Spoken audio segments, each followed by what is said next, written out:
Assalamualaikum warahmatullahi wabarakatuh. Perkenalkan, nama saya Muhammad Fadel Al-Ghifari dengan NIM 12022230111. Pada video kali ini, saya akan menjelaskan apa itu Boundary Value Analysis, yang merupakan salah satu testing dari black box testing itu sendiri. Nah, pertama kali saya akan menjelaskan apa itu Boundary Value Analysis itu sendiri. Nah, apa itu Boundary Value Analysis?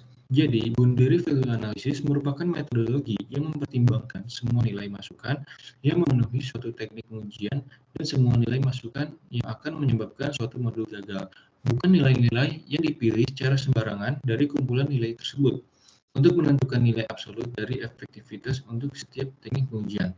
Dikutip dari RIP n.d. Kemudian, mengapa sih kita itu menggunakan Boundary Value Analysis? Yang pertama itu, kita dapat mengidentifikasi kesalahan kritis pada tahap awal pengujian. Nah, mengidentifikasi kesalahan kritis sejak tahap awal pengujian sangatlah penting, karena ini memungkinkan tim untuk mengatasi masalah secara efisien sebelum semakin kompleks dan mahal untuk diperbaiki. Dengan mengenali kelemahan dan kekurangan desain atau implementasi sejak dini, tim dapat mengambil tindakan korektif yang diperlukan untuk memastikan produk atau sistem memenuhi persyaratan dan spesifikasi yang ditetapkan. Dan yang kedua adalah efisien dan efektif, yang membutuhkan lebih sedikit kasus uji. Nah, di sini Boundary Value Analysis terbukti efisien dan efektif dalam mengungkap banyak kasus uji yang kritis dengan jumlah kasus uji yang lebih sedikit dibandingkan teknik lain.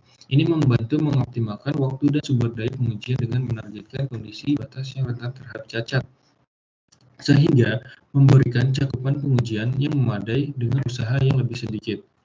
Dan yang ketiga adalah mudah diterapkan dan dipahami. Nah, metode ini mudah dipelajari dan diterapkan, bahkan oleh anggota tim yang kurang berpengalaman dengan pengujian.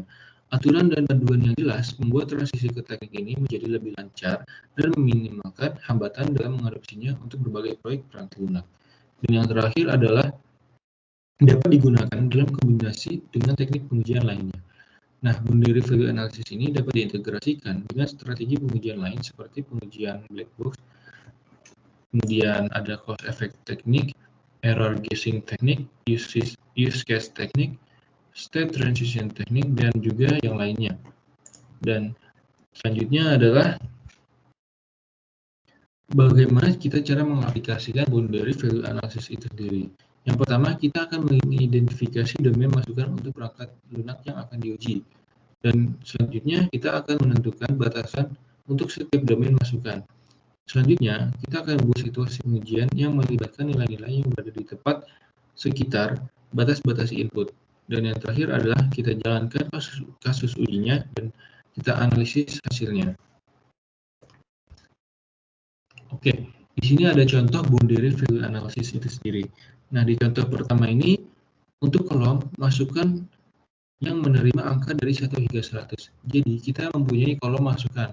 Nah, kolom masukan ini akan menerima angka dari 1 hingga 100. Nah, untuk mengujinya, kita hanya mengambil angka-angka tertentu saja, yaitu 0, 1, 100, dan juga 101. Mengapa?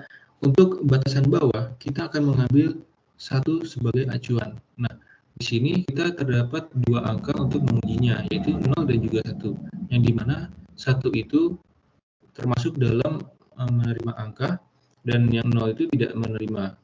Dan selanjutnya batasan atasnya ada 100 dan juga 101, yang dimana 100 itu masih bisa diterima, dan juga 101 itu tidak bisa diterima. Kemudian selanjutnya ada contoh yang kedua. Untuk kolom teks dengan panjang maksimum 10 karakter, kasus uji harus menyertakan input 9, 10, dan juga 11 karakter. Nah, di sini kita akan mengecek apakah jika 9 itu masuk ke dalam kolom teks yang maksimum 10 karakter itu akan terkondisikannya bagaimana, dan jika yang 10 bagaimana, dan juga yang 11 karakter itu bagaimana. Nah, itu merupakan contoh dari Boundary Value Analysis itu sendiri. Kemudian kita akan masuk ke kesimpulan dan juga rekomendasi. Analisis nilai batas adalah teknik pengujian lanjutan yang membantu mengidentifikasi kesalahan pada batas domain masukan. Ini adalah bagian penting dari strategi pengujian komprehensif memastikan ketahanan dan keandalan produk perangkat lunak. Oke, sekian saja dari saya. Wassalamualaikum warahmatullahi wabarakatuh.